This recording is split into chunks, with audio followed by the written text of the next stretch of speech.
iPhone 14 Plus versus Samsung Galaxy S23 Plus full comparison. So let's begin by talking about these two phones and where they stand with the price points. So the reason for comparison is they're both right around that same price tag and they got a similar feel, they got a similar look. You might be cross-shopping these two, and we're gonna break them down in full detail here. The iPhone 14 Plus booting up first. This phone starts a little bit lower at $899. This one starts at $999. The difference though is that the iPhone is offering up a lower storage tier of 128 gigabytes. Now the Samsung Galaxy S23 Plus comes in at $999, but this phone also only gives you 256 gig to start, which is good. So you're gonna go up in storage, however, you're gonna pay a little bit more. Now, oftentimes you won't pay the full $999 because the S23 Plus is often on discount. It also has sometimes more generous trade-in values than you'll find for the 14 Plus, and carriers might promote this phone on a sale maybe more often than this phone right here. So likely majority of people will get the Samsung cheaper even with more storage. Now the iPhone can be found in multiple different colorways. This is the red, product red. It's a very zingy red, but you can get this in purple, starlight. You can also get this in a blue colorway, and now mid-cycle they came out with a yellow color option, which is not my favorite, but is definitely an option if you like the yellow colorway. Now the S23 Plus, I have the Phantom Black here, which was introduced on the Galaxy S21 Ultra, and it's just a really clean, businessy, classy black colorway. And they also have cream, green, lavender, and you also have graphite as a custom color option, and lime. So both of these do offer you up really good color options, but from a pure price standpoint, they're pretty much a wash. It's pretty much the same price point overall for both of these. All right, so which is better when it comes to their body and the build? Well, that's going to be subjective. Let's talk about the iPhone 14 Plus first. So the iPhone 14 Plus does employ a lighter 203 gram weight versus what you'll find on the iPhone 14 Pro Max, which is a heavier phone, but it's giving you the same size. Difference here though is that you do have yourself an aluminum edge here. That's definitely something different, and it stays very clean. So, the only area you'll worry about getting smudgy is the back of this phone. Around the edges, you'll find yourself the power button, 5G antenna, these little slits for reception as well. You do have yourself lightning ports, so not the most up-to-date charging standard. It's still proprietary lightning. You will find yourself a microphone over here and speaker grill. Then on the left side, you'll find yourself volume rocker and the classic iPhone silent switch. On the back, it does still retain that iPhone 14-like diagonal camera bump right there, so that's definitely very similar, but you'll notice that they do have a pretty clean look inside of here, so this doesn't get too smudgy like you'll find on the Pros on this area. But again, the back is definitely the area that will get smudgy. So this phone with a skin on the back would say super clean, or even a case to keep it protected. Overall, I think it feels like a premium product, although not quite at the level of something like an iPhone 14 Pro or Pro Max. The best thing about this iPhone 14 Plus though is that you get an iPhone that's big, that feels lighter than some of the prior Pro Max devices. It also supports IP68 dust and water resistance, and it's made of Corning glass on the back and in the front. However, these phones still can scratch, they still can crack, so I still advise protecting them if you want to protect your investment. Now over here on the Samsung, you will find yourself an even lighter weight. This one weighs 196 grams, so when I'm talking grams, just realize the lower the number, the lighter. So definitely lighter. Now, Samsung does employ also aluminum edge here. However, it's polished, so it gives you the perception or the feel that it's a little more premium than the one on the iPhone 14 Plus, although it's not really, it's just polished version of it. But it still gives you that impression. Now, the back material is actually closer to that of the iPhone 14 Pro and Pro Max, but because it's lighter, it doesn't feel, and because it doesn't have steel or anything like that, it still feels like it's more competitive in the premium feel with the iPhone. So it's kind of a mixture of the highest end Ultra and the lower end Samsung S23. That's kind of how I feel. It's like a mid phone right here, not a mid-range phone, a mid out of the three that they launched. Now this one also does have Gorilla Glass Victus rear and front, so it should be maybe slightly more durable than that of the iPhone over there. This also has IP68 dust and water resistance, although Samsung doesn't officially rate it higher than Apple's. This is rated at 1.5 meters for 30 minutes. Now this also has an armor aluminum frame, which I talked about earlier. So this is basically Samsung saying it's really, really tough aluminum, although it does have scratch resistance as advertised. You know, I've already nicked it up over here in the corner, and you can still nick this phone up. Although they both feel very premium and durable, it's really going to come down to, do you want a lighter weight and a little bit more manageable in the hand? I think that's the Samsung. If you don't mind the iPhone's slightly bulkier, bigger size, but still lighter weight than the Pro, you'll like either one of these phones. They're both pretty competitive in the body and the build area. Although the design elements of this phone, I think on the S23 Plus are definitely a little bit nicer. The camera goes straight down. It's a little more symmetrical. And on the front, you'll find the punch hole and what looks to be even thinner bezels over here. And then on the iPhone, you'll find yourself this notch over here. So definitely looking a little bit older than the Samsung Galaxy S23 Plus. Now discussing the display, we'll begin with the iPhone 14 Plus here. The 14 Plus does give you a 6.7 inch, so it's a little bit bigger than that of the Galaxy S23 Plus. Now this one doesn't really give you a ton of tweaking, but this Super Retina XDR OLED is also not 120 Hz, so it doesn't give you a lot of customization, and it's not the smoothest panel out there. However, what it is a very accurate and very sharp panel. This is actually sharper than the S23 Plus at 458 ppi versus 393. So if you want the sharper panel and you could live with 60 Hz, you'll like this phone a little bit more. However, this doesn't get quite as bright. This one hits 800 nits, 1200 nits peak, but the Samsung can hit 1200 nits and 1750 peak. So definitely the iPhone is the less bright display. However, it has a little bit of a wider feel when holding it, and the phone itself kind of has a more, I would say, accurate, easy. You don't have to like do anything to get the color the way you want it. They kind of balanced it very well with really good color, but without having to tweak anything. Then if you go ahead and turn on True Tone, it will definitely help in different ambient conditions. And I find that when you turn on dark mode and night shift, it's even easier on the eyes. So overall, this is just a really good display that doesn't really wow in any area because Apple didn't put the ProMotion panel on here. Also, I think the notch is starting to get a little bit old looking, especially considering that the Dynamic Island came out.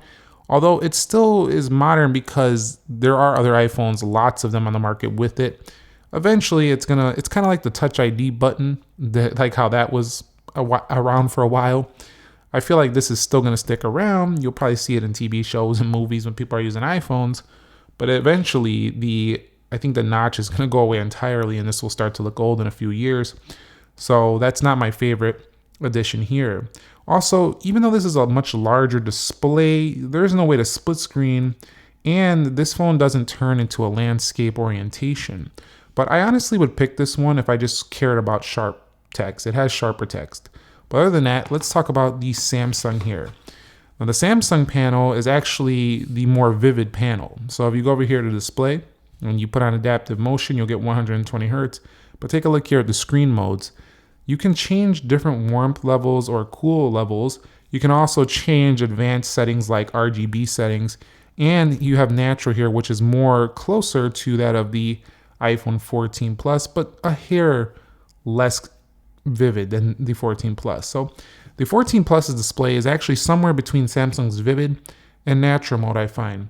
Now, one thing you'll notice here is that there's no ability to tweak the resolution. That's because Samsung didn't put a 2K display or anything like that. They stuck with a 1080p panel here, 2340 by 1080p.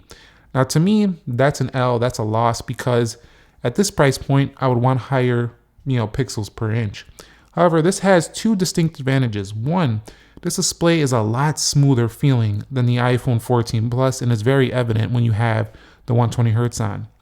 The next thing is that this has always on display, which is what you have to go to the iPhone 14 Pro or Pro Max for. So that alone is really good. In addition to that, this does have the ability to rotate into landscape mode if you want to use it like a little tablet. Also, Samsung takes a better advantage of the display by allowing you with the software to go ahead and have pop view windows or to have split screen. So while you do have a smaller 6.6-inch screen, it's only a hair different. You do have, more capabilities with this display, not only in customization of it, but also split screen, pop view windows, and with that punch hole, you have less of a disturbance when watching media and content. And again, you can go on the landscape, and Samsung cleverly hides the punch hole in certain types of media and stuff, so you barely ever even notice it. So overall, it's a really tough call here. I think the Samsung is the better quality, feature set panel, but just because the iPhone has better pixels per inch, it's a tough call. So really it comes down, do you want a sharper panel or do you want all that stuff I just mentioned on the Samsung? Whatever one you find yourself caring more about will be the phone to pick for you. It's kind of lame that you have to sacrifice the pixels per inch here, but if you want to pay a little bit more, you can get the S23 Ultra, and that'll basically give you even higher pixel density than that phone right there in the 14 Plus. Now, when talking about the software, the iPhone 14 Plus actually just got the iOS 16.4 update, which was a few new features, some differences where you can do automatic updates, beta updates, stuff like that. You can also add new emojis here. Overall, I gotta say though that the software is basically iOS that we've been knowing for a while. App library, widgets on the home screen. There's really, you get new emojis, you get little things that change here and there within certain applications like Apple Music, Classical. They add little feature updates and stuff. It's experiential stuff. It's nothing, forward facing, something you're gonna notice pop right away. Like, oh man, the icons are different. The whole feeling is that no, it feels like the same phone every time. But that's not a bad thing in the sense that everything just kind of works and works the way you expect. The 14 Plus will give you longer software support for major updates by 1 year, basically. Samsung will be 1 year or less. However, you got to ask yourself, how long are you going to keep a smartphone? If you plan to go until the thing just breaks, then you'll probably want the iPhone. But keep in mind, this 60 hertz panel is going to feel very, dated in 5 or 6 years compared to everything else that will be on the market at that time. However, the software should remain up to date, and that's pretty good. It's just there's not much in the way of software that's different from even the cheapest iPhone on here. And I just don't like how Apple's not doing anything with their, bigger screen plus here. They should do something to separate this phone from the smaller phone, because what makes it a plus phone is that it has something else that the smaller phone doesn't typically have. That's kind of why the Pros are pretty exciting by comparison. Now, the software on the Samsung is probably a lot more fun to use when it comes to playing around with it. Somebody said the other day, it's kind of like a toy, and that's kind of like all business over there. Kind of. Yeah, you can look at it that way because there is a lot to play with here on a Samsung. Speaking of toys, look at this. You can do a little theme that looks like a Game Boy.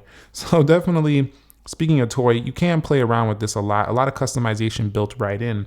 However, you don't ever have to touch this and it can remain simple. As a matter of fact, I don't really even put launchers on my phone anymore because it's not really necessary. But the software on here has been getting updated pretty frequently by Samsung, which I'm pretty happy about. And here's the thing I really like about it. It's been running more flawlessly than my experience with the 14 Plus, which had a couple of apps crash during my time using it. But this phone has been flawless. No app crashes, nothing closes ever. It just works really well. Now, you do have a lot of widgets here as well, and you do have the ability, again, to split screen. But the advanced feature section is where Samsung really shines. You have a ton of more features, and they even include experimental features in the labs form. Also, Samsung DeX on board allows you to turn this phone into a computer. So you have that option as well. And if you have a Samsung monitor or a laptop, it'll wirelessly connect, which is pretty cool. Like this one right here. This is my 32-inch M8 monitor. That one will connect simply without doing anything. So I think the software comparison is down to, do you want the simplicity, the polish of iOS with the long-term software update and what you already know and experience? Or do you want, Samsung's, more freedom, personality, letting you do your own thing, customization, while still providing you a pretty polished version of Android? One thing about it though is that you kind of are in two systems here with Samsung. You are in Samsung's ecosystem and Google's ecosystem at the same time. So it can be a little bit extra to manage, but for some people that's worth it for all those extra features they get on this phone. I find myself often thinking that the iPhone, when I want a certain feature, it doesn't have it, the Samsung have it, I have to go grab it. But There's something about the iPhone that's just sticky as well. iMessage, FaceTime, the applications, just the whole store, the way it works with the Mac and the iPad. It's hard to get out of this system once you're using Apple Watch and stuff like that. So just because this doesn't have the best hardware, it's a software and having a bigger screen option that doesn't have to cost a person, $1,200, $1,300 like a Pro Max. That's kind of appealing about the iPhone 14 Plus. Now, from a performance perspective, we've already compared these in a speed test. You could watch that. I'll link it down below. But the Samsung did very well in its animation speeds, won it out in terms of just that animation speed and stuff, how it looked quickly opening stuff. But you have the A15 Bionic, which is a carryover from the iPhone 13 series. Now, this is clocked in at 3.23 gigahertz and has 6 gigs of RAM. So this has got a pretty high clock speed, and the RAM is not the highest, but iOS doesn't need a ton of RAM. Here's what I can tell you. The 14 Plus feels blazing fast. However, it feels like it's doing it, a little bit choppier because of the 60 hertz panel. Now, some people will never see that, but for me, I can notice it because every phone I'm using that's flagship grade now uses that smoother panel. But that doesn't take away from the fact that it's a blazing fast phone. It can run everything on the App Store with ease, no problem. Again, just not having 120 hertz just holds it back by a little bit on this phone, especially at its price point, because there's phones that are like hundreds of dollars cheaper that have a smoother panel than this, but they don't give you iOS. They don't give you top-notch iPhone cameras. They don't give you the iOS ecosystem. So there is still value to be had here on the 14 Plus. Now, the Samsung Galaxy S23 Plus, this one also performs very slick, very smooth. Qualcomm Snapdragon 8 Gen 2 designed for Galaxy was a very big leap, I think. But it's UFS 4.0 on here also that helps out. Bluetooth 5.3, has Wi-Fi 6E. I mean, you need a Wi-Fi 6E router to take advantage of that. But there's just a ton of speed on here. And this is unlike Galaxies before. I have never seen a Samsung perform this good and this fast. Samsung knocked it out of the park with the Galaxy S23 series. That includes S23 Ultra, S23, and the Plus. Now it's simply, at this point, I've been saying it for years, when Samsung gets their speed together, their animations together, it's only going to be down to iOS or One UI. What do you want to use? Do you want to use a Samsung system or the Apple system? And at this point, I think we're there. We're at that point now where it's literally a wash. However, Samsung, I have to give them the win in performance just because the phone with the 120 hertz adaptive, it just feels smoother. But again, that smoother feel might not be enough to convince somebody to go away from the iOS ecosystem, even if they have to sacrifice for the 60 hertz.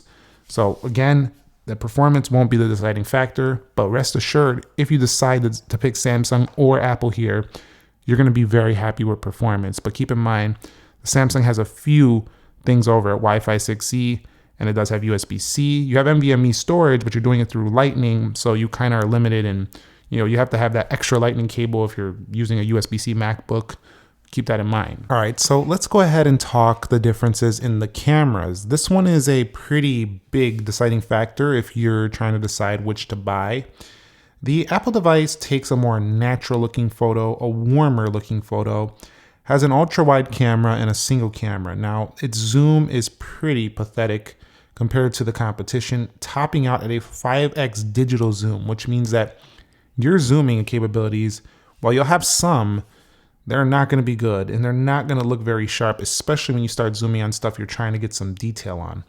Now, one thing that's great is that the standard camera on here is almost iPhone 14 Pro level.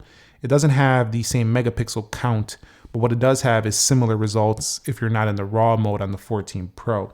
So it's kind of like having a Pro camera without having the Pro phone. That's how I can discuss it here. The 4K 60 video on here is incredibly smooth in the action mode as well as the regular mode. It's just an incredibly easy to use system when it comes to video. So I absolutely love the iPhone in video. Even though it doesn't do stuff like 8K, it still impresses me a little bit more with its overall performance on the video. I think any person could just pick this up and start recording. It feels like a camcorder. It's so good. Now, the cinematic mode is for the more professionals out there, that people want to make some movies and stuff like that. I don't really ever use this mode, but when I do, I'm just trying to get some black background blur and stuff. but it's really good at what it does. It can kind of switch scenes and know where to focus that camera. So that's really good. Slow motion is solid up to 240 FPS in HD mode. And then here's the real kicker. Portrait modes have been improving, but iPhones always offer you a really good social media experience and front-facing camera. So for the people out there who like take pictures of themselves, you're really gonna like the front-facing camera. It has a very good natural tone to your face and stuff like that. And the video matches up incredibly well with the rear cameras. Something iPhones do really good is that if you're vlogging with the rear and you want to use your front-facing video, the actual results that it gets from the front camera and the rear camera match up very consistently. A lot of other phones, the front cameras look weak compared to the rear cameras. That's not something here. So I gotta say overall, if you could live without the zoom, you're getting an incredible camera system there on the iPhone 14 Plus, but the sacrifice is the zoom. Now the sacrifice on the Samsung is not the zoom. You have 3x optical. As a matter of fact, the S23 Plus has more zoom than the highest priced iPhone at up to 30 times zoom. Now after 3x, it does get a little bit less. It's digital, but they do some stuff where it still looks pretty sharp. Samsung has a lot of over sharpening, I think, in their post-processing. However, some people are gonna like that sharpened look because a lot of times when we throw a photo in Instagram or into a social media, we also sharpen it up. Now Samsung is a little closer to like a 14 Pro in terms of competition because it does have a 50 megapixel mode here. So while it is a little bit more, I think you're getting more in the camera department. Also, if you go to more here, it's loaded with a lot more features right out of the gate. Expert RAW is a really important one to discuss because while you guys can only, do regular photos on the iPhone 14 Plus, in this phone, you can go ahead and do expert RAW photos. Now, I've tried out some of the RAW photos on Samsung, and I gotta tell you, they still kind of over sharpen a little bit, but still, you can take this thing to a more pro level, and you have all the options down here. Also, in your video modes, you do have some nice features like Pro Video, which you can dial in the video the way you exactly want it. And even check this, you can even change the mic settings to really tweak your volume. You could change contrast settings right here. So I really like that. I also like how you don't have to go to the camera settings to reach them. They're right here in the camera. So everything is right there. Now, lastly, I want to discuss director's view. You can find food modes and night modes, but director's view right here allows you to put use two cameras simultaneously in one video. That is a clutch feature right there. If you want to like do some vlogging and stuff like that, you want to show the rear and your face at the same time, really amazing. And Samsung does have a slightly better night mode. They call it nightography. Definitely a little bit better there. But triple camera versus dual. I would say a little bit over sharpened. iPhone a little bit better in social media, but you're sacrificing zoom. Take a look at some of my samples side by side and decide which is going to be the one for you.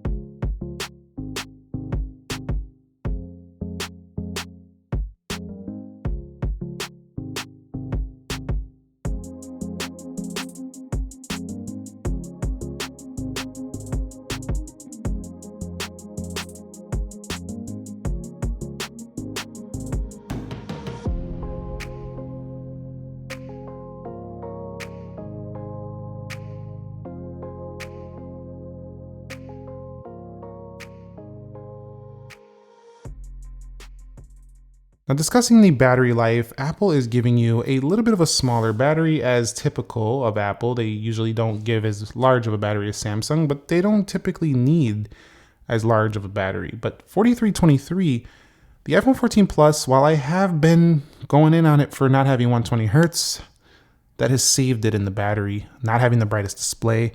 This phone's battery easily outlasts the iPhone 14 Pro Max all day, every day. This phone is going 2 days with ease. If you're a medium to heavy user, you're going to be just fine. Great battery life here all day easily. Now, the Samsung is a far big improvement over prior year Samsung. This phone just keeps going and going as well with its 4700 milliamp hour battery locked inside the body. Now, if we go over here to the battery settings, there's also things you can do with it like power saving modes. And you have low power mode here on the iPhone as well. So definitely both have consistent amount of battery to get you through full day of use and then some. But the Samsung will have one its distinct advantage. It will charge at 45 watts provided you have a 45 watt charger. Now the iPhone's not going to charge that fast. However, it might last slightly longer in actual usage. I find that the Samsung also has better standby time than ever before, but not quite as good as the iPhone standby time. So really, it's pretty much a wash here for me. I find both of these to be some of the best for their respective platforms. So for Apple, this is their best battery phone. And for Samsung S23 models, this is one of their best in the lineup. So these are both battery champs right here. Either one you pick, you're going to be pretty happy. And honestly, in the actual usage, both of them, if you're not using them too heavy, should get you through a day and maybe even into 2 days. Now, another area where the iPhone is pretty decent is the audio. Using that. And for me, no one that I really talk to uses an Android phone anymore. It's got a very deep, loud, crispy sound, but the Samsung is actually a little bit louder when you turn on the Dolby Atmos mode, specifically right here in settings. So enable this and put it on auto. It's actually a little louder. Your circle is using that.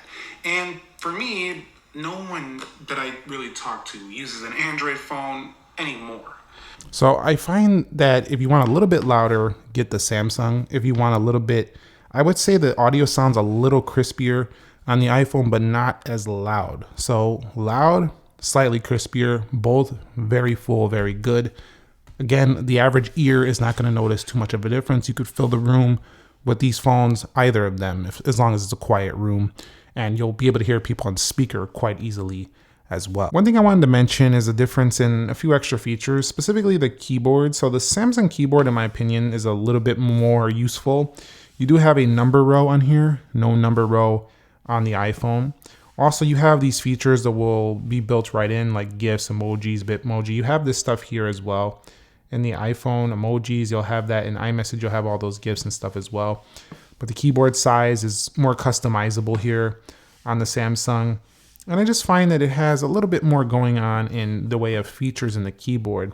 However, I find that I'm a little bit more accurate on the iPhone's keyboard when typing. So I still like when typing on the iPhone. Look at me missing on the first try. When typing on the iPhone, I honestly found it more accurate to use. The Samsung keyboard's pretty good, but I find myself wanting to download the Gboard more often. So that's just something to point out. But yeah, I just think a little more feature set there, and then a little bit more accurate for typing on that. Now, I also wanted to discuss the differences in the Face Unlock. So Samsung does have Face Unlock, but iPhone 14 Plus has the more secure version in Face ID. So that's really good. However, with the Samsung, you can literally just bring it up, look at it, and it goes right in. Now, you can have Raise to Wake on the iPhone as well.